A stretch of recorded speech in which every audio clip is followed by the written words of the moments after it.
Welcome to the Smart Property Investment Show with your host, Phil Tarrant. Okay, everyone. How you going? Thanks for joining us on the Smart Property Investment Show. It's a Friday morning here in Sydney. We're recording, so looking forward to the weekend. I know a lot of people, particularly in this market, are out there banging down the doors and visiting open homes and hustling hard, particularly in the Sydney and Melbourne markets, as we shift through what is a changing marketplace. And I've been reading quite a lot in the papers over the last week or so. There's a lot of commentary coming out, and the shift in sentiment from people who know about property and property investment talking about, this should not be a question why you shouldn't be investing in Sydney and Melbourne at the moment. This should be a question of why you shouldn't be investing in Sydney and Melbourne at the moment. There's some great opportunities coming down the line. I'm pretty fired up about it. I'm sort of working out my strategy and how I'm going to capitalise, and I'm not rushing in. I think there's still some time, but there's going to be some great buying opportunities moving forward. So, Saturday, Sunday, a lot of people are going to be out there doing what they do. I use a buyer's agent, so I get most of the heavy lifting done for me. But it's going to be an interesting time ahead, and there's a lot of people sort of playing in this space right now, and I'm trying to get them to come on and share their stories on the Smart Property Investment Show. We've had some great guests recently. Hopefully today's guest is reasonable or adequate at best. I reckon he's got a good story to tell.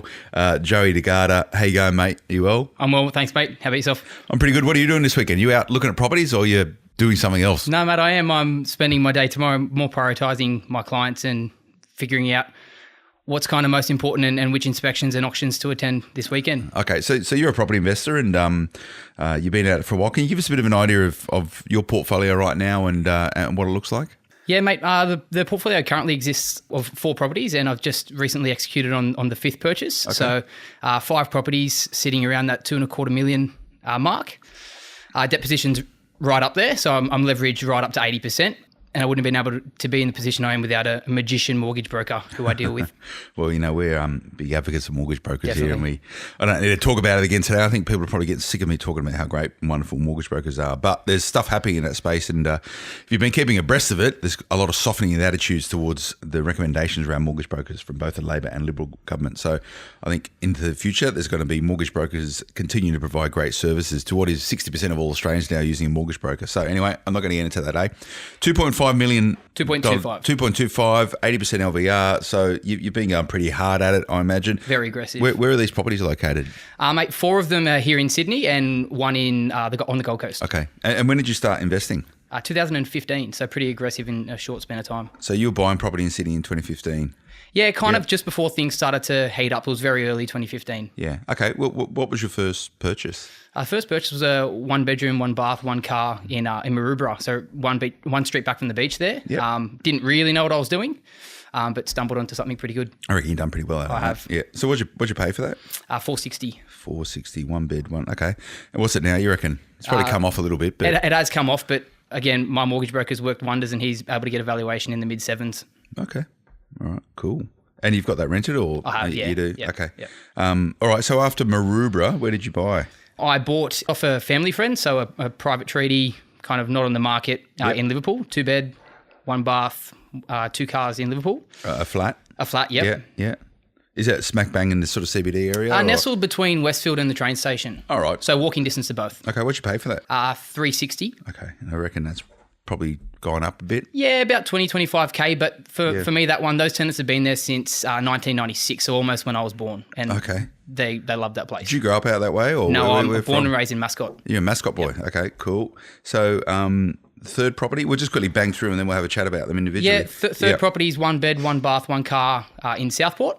Southport? Yeah, just the suburb north of Surfers Paradise. Yep, I know it. Rented as well. Yeah, rent. Okay, and the fourth one? Fourth one is a 1-bed, 1-bath, 1-car in Rockdale. Rockdale, okay. And for our people not in Sydney, Rockdale is south-ish, isn't it? Yeah, so it's on the direct line on the direct line to Central. Yeah, so from my front door to Central Station's 25 minutes. Okay. Do you live there? No. Okay. I mean the front door of the front door of the okay, cool. And you've just said you exchanged on a 5th property. Yep. Where's that? What's that? That's 2-bed, 1-bath, 1-car in Mascot, 600 metres away from my family home. In Mascot. Okay. All right. So, what'd you pay for the Mascot one, or what's going to be the price of that when you're sort of so $486. We just agreed to. All right. And that's 2 bed, one. Yes. Okay. So the quick observation of this, good little portfolio, or good portfolio. It's not even a little portfolio, right? It's only, can't remember the stats, but only a very small percentage of property investors own more than 2 properties. So it's not a little portfolio, but they're all units. They are. What's going on? What's the strategy behind that? To be perfectly honest, I was looking to move into the house space, and it would have been in that southeast Queensland where you've been buying up. Yep. Around that Slacks Creek, Springwood, Underwood region. I was pretty close to exchanging on a property there in Slacks Creek. Okay. Agent was kind of mucking around a little bit, and then this opportunity came up in Rockdale where I thought I could get a property pretty well under market value, and it's turned out that way. I've pretty much had capital appreciation from day one just because I bought so well. Yeah, and you know that's the real holy grail of property investing, right? Is to pick up property as cheap as possible. That's got these fundamental indicators and fundamental drivers behind, and that's got an increasing capital value. Right? And the reason why, again, I was going to go for a high cash flow play up in Slacks Creek. There would have been a house on about 550 squares. Would have maybe put $2,000 a year in my pocket. Yep. But again, I like to buy where my tenants are more likely to be on 6-figure incomes. Okay, that's fair enough. So what's the game plan here? When did you say you're born? 1993. 1993. Okay, you're young. Yep. Why are you doing this?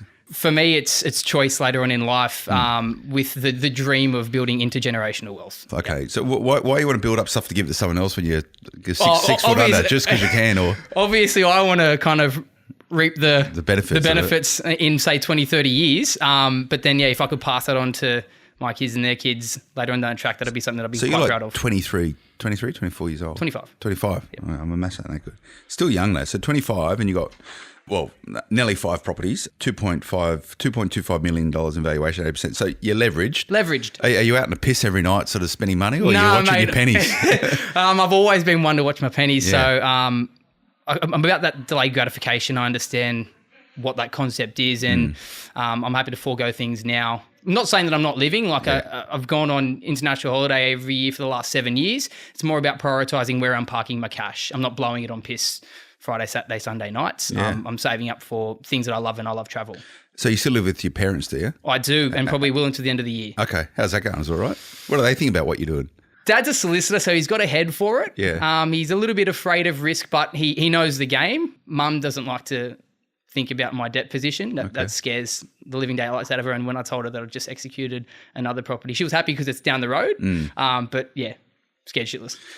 And do they charge you rent and stuff, or you? No. I'm an Italian boy, so I get those privileges. You can live there for, the thing is, I can live there for the rest of my life. Are you the oldest? No, I'm boy? baby. I'm baby. Everyone else is gone, so Mum wants me staying. Okay, well there you go. You may as well double down on that. And what's the sort of game plan in the Italian family? Is that your mum will end up living with you? Is that how it works? God, no, definitely So not. she's not paying it forward, thinking, no. I've told them I'm happy to do a house swap. They can have the apartment at Mascot or Maroubra, and I'll take the house in Mascot if they really want. So you got brothers and sisters? Yeah, got an older brother and an older sister. Well, what do they think about what you're doing? Do they actually know what you're up to? Yeah, my sister's married to kind of a mentor of mine who's got a head for property investing. So he helped me executing that very first property.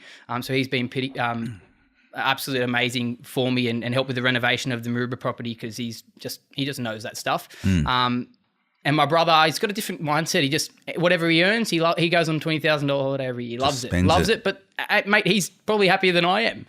There's nothing wrong with that. No, not at all. It's cool. Go and do it. I think it's brilliant. But you're only 25 years old, so you've probably got a good. Well, by the time you retire, 50 years of work ahead of you, right? Please. But if you're going to go on the retirement age, so what's the game plan? You want to? For me, an early retirement. Yeah. What's early retirement for you mean? I don't know, sub 50. Sub 50. Sub 50. Well, I've done the maths, and if I can say every loan started this year, which they didn't, and I could pay everything off in 25 years on today's dollar value, I'd be reaping in about just over 100 per year. Okay. So if you stop doing what you're doing now with a portfolio of 2.25 million, the rhetoric is that property doubles every 8 to 12 years, right? I think it's bullshit, but there's a cycle. Probably goes up in value if you invest correctly. So, in 10 years' time, you've got, what's that, $4.5 million in value. Another 10 times, you're pushing $10 million, right? As long as you don't take it on any more debt, right? And your debt level is probably about 1.8 8. Yep. Yeah. So, if you get $10 million, and this is how it works, right? And this is what people get eventually when they think about property investment. You wait 2 decades, you got $10 million in asset value, and you only owe $1.8 million. Are you interest only? No, or, I'm always P&I. If I can't afford a P&I, I don't want it. All right, so you're driving down debt, right? So you might end up, so if you didn't do anything and just started paying it off, you might have $1 million of debt on $10 million. So you get rid of the $1 million, you got $9 million in property. That's going to return you what you've worked out you need. Yep. Okay, and that works for you. That's the goal. Yep. Yeah, okay. I don't quite know where a family home comes into that yet. I hate the term rent vesting. Yeah. But it's a thing that I think I could see myself doing. Have you well, you married? Do you even get close to it? You're No, not married. Things will change. I'm telling you. Got a wonderful plans and all that. Wonderful partner, and she doesn't like the rent vesting concept, but I'm slowly trying to win her over. The concept of it, I hate the term, but the concept makes it. Yeah, exactly. Concept's cool. I do some. Where I live somewhere nice, but I don't want to own it because it's not a good investment, but it's a great place to live. Exactly right.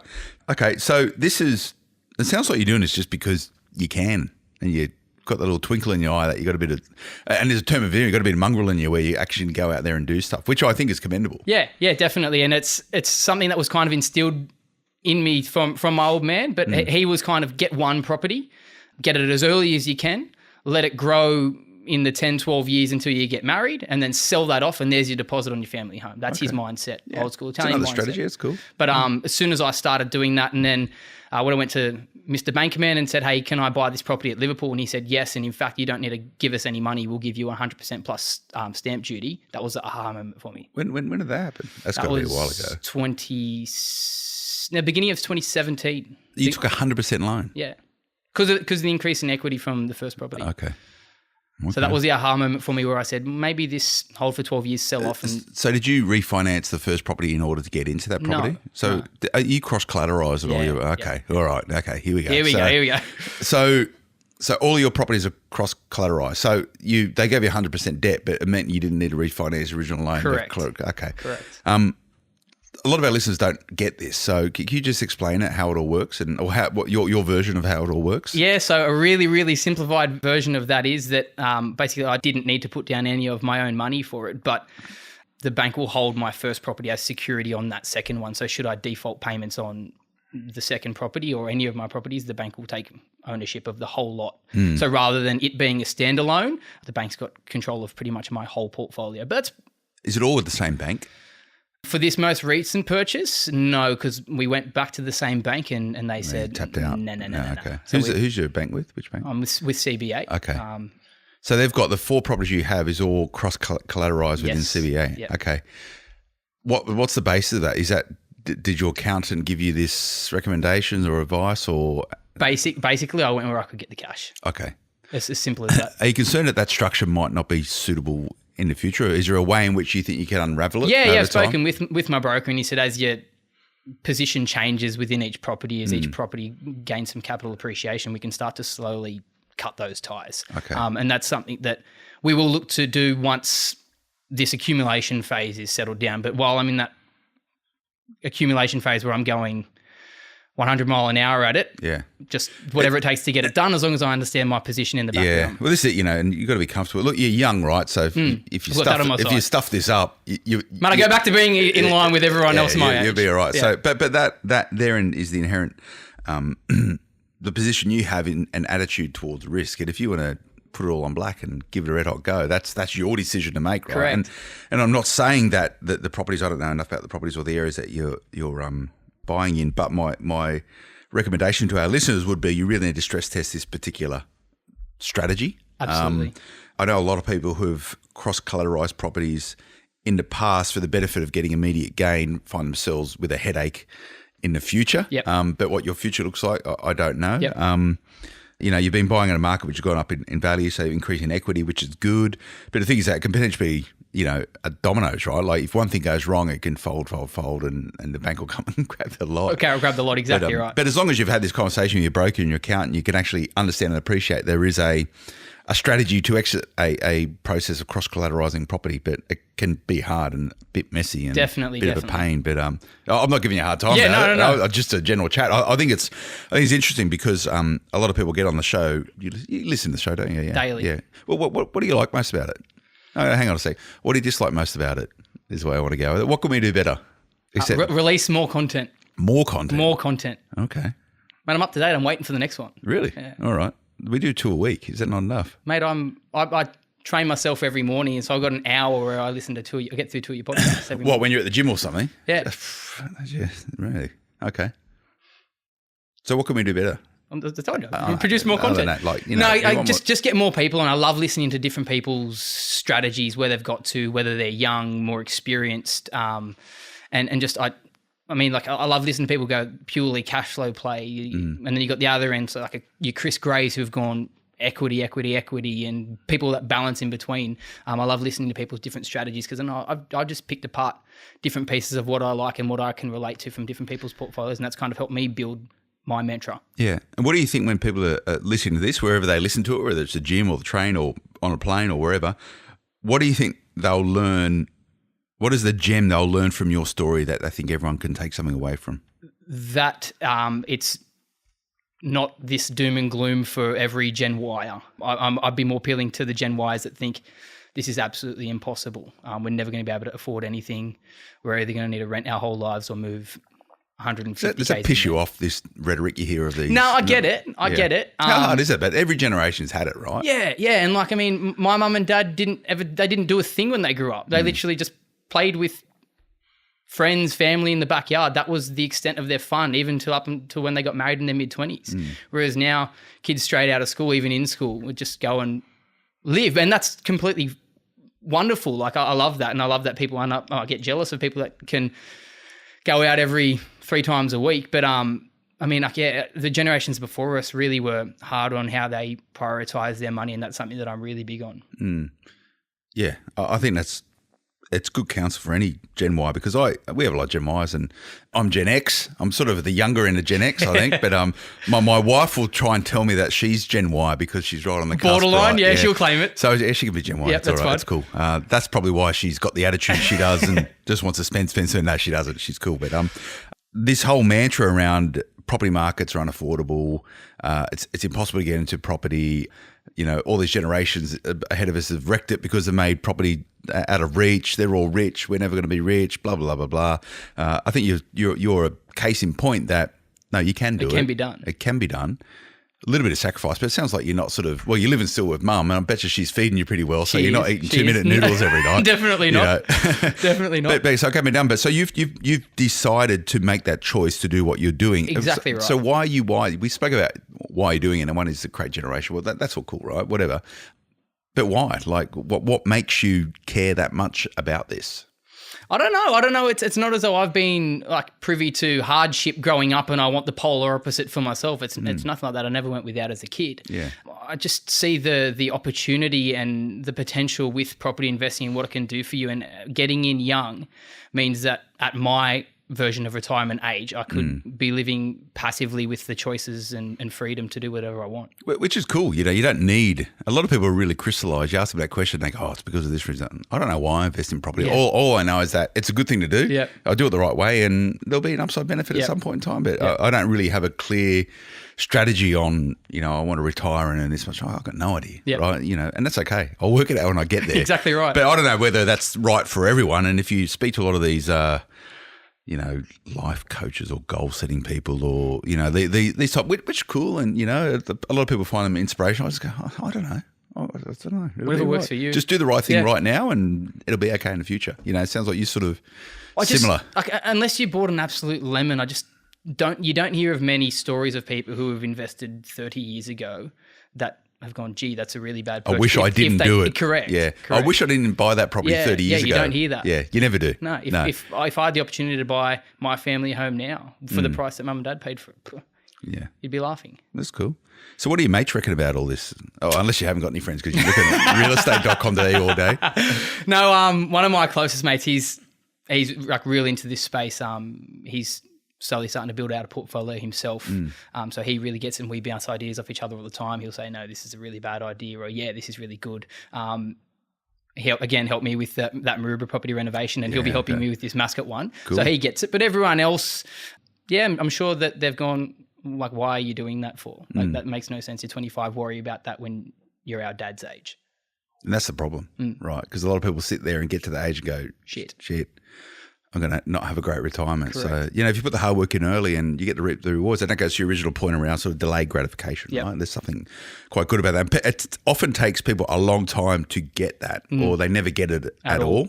And that's just the way things are. So I'd just keep doing what you're doing, right? It's pretty Seems to good. be working so far. So so you do the renos yourself, you get in there and you bang down walls and tile if and they're all in that. if they're in like I suppose drivable location, Maruba's only 15 minutes away, and this Yeah. one's all of 600 meters away in Mascot. So, mate, I'll enlist the help of everyone and absolutely anyone. Are you handy? Do you know how to sort of pick up a saw or whatever? Or you just Nope. Okay. Not at all. So they're the ones that I'll outsource.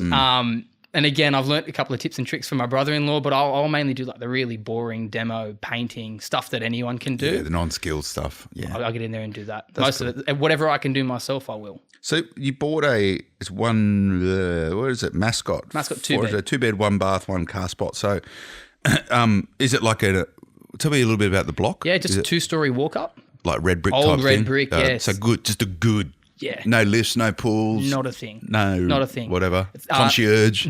Yeah. Mate, no concierge in this one. Yeah. 9 or 10 apartments. I think there's 10, and only 3 garages, and I happen to be one of those that have a garage. Is that on the same title? Or is it separate title? Separate title. Okay, so you got title for the flat and a title for the garage. Okay. Yep. That's good. So again, one of the only 3 that have a garage, so I thought that was a nice plus as well. Is it like a actual garage that you can fit a car in and get out of, or is it one of those really tight things? Yeah, you could fit my car in there. Yeah? Okay. But I don't know if you can fit a 4-wheel drive in there. Okay, all right. But yeah, plenty of off-street parking available as well. It's it's the only block of units on that whole street. That pretty much, maybe that whole row of 6 or 7 streets is only 1 block of units there. So it's all purely resi. You don't even know how these guys get away with building a block back in the I'm sure 70s. it's a yellow envelope to someone. Yeah, so exactly. that's how it used to work back Exactly. then. What's the It's Mascot Council. It's Botany. Bayside. Used to be Botany. Botany. Now It's called Bayside. Bayside. So Amalgamation with merge. Rockdale. So Rockdale And Botany. is now called merged. Bayside. Bayside. Okay, all right. So what sort of work do you got to do to it?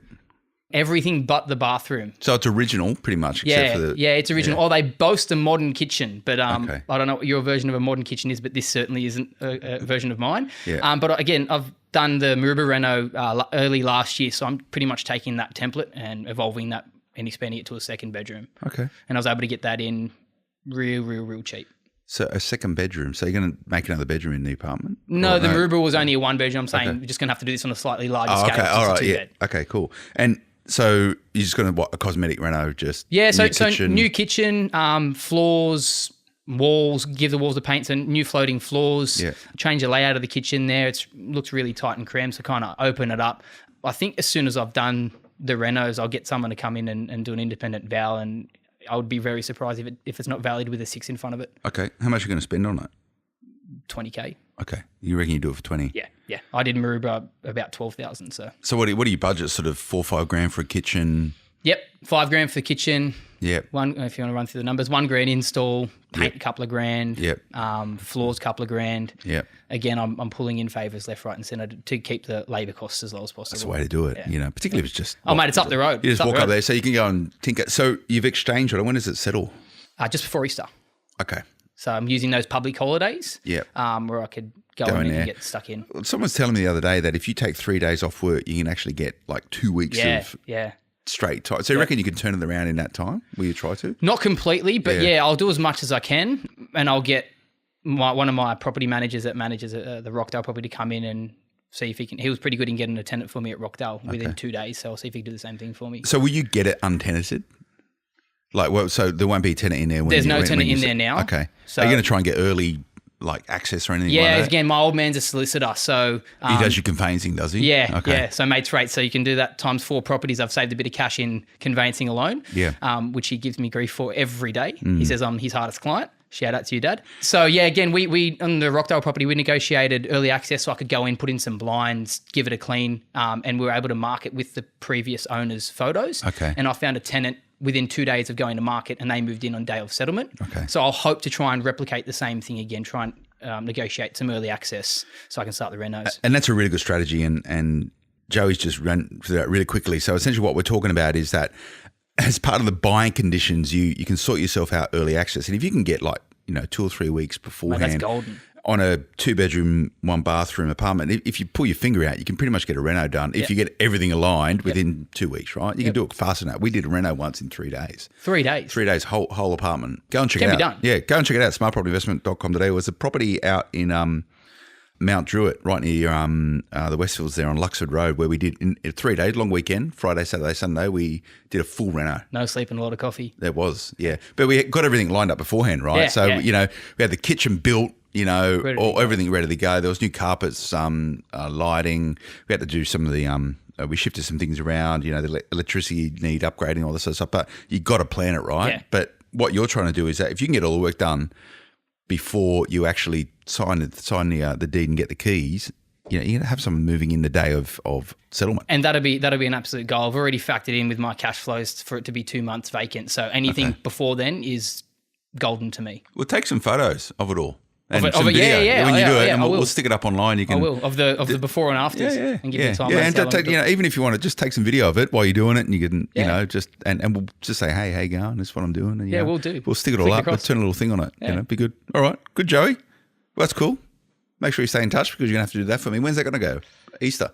All right. That's at worst. So if we can get early access, it'll be prior to then. Okay. If not, it'll be around Easter time. So what we'll do when it's all done, take some video, take some pictures, just do like a bit of a video diary for us. Fine. When it's all done, we'll get you back in. We'll talk about it. Work out what you did wrong. We'll pull it apart.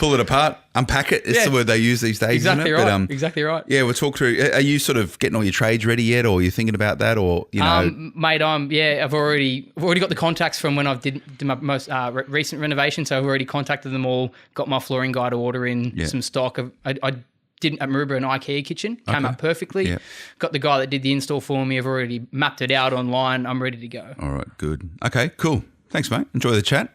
Loved it. Keep at it. We'll do. Your cross-collaterisation makes me a bit nervous, but I reckon you'll... As long as you understand your position, it's fine. Okay, there you go. But look, you're getting the right advice, I hope. So that's all that matters. But, mate, appreciate you coming, spending some time with us. Good one.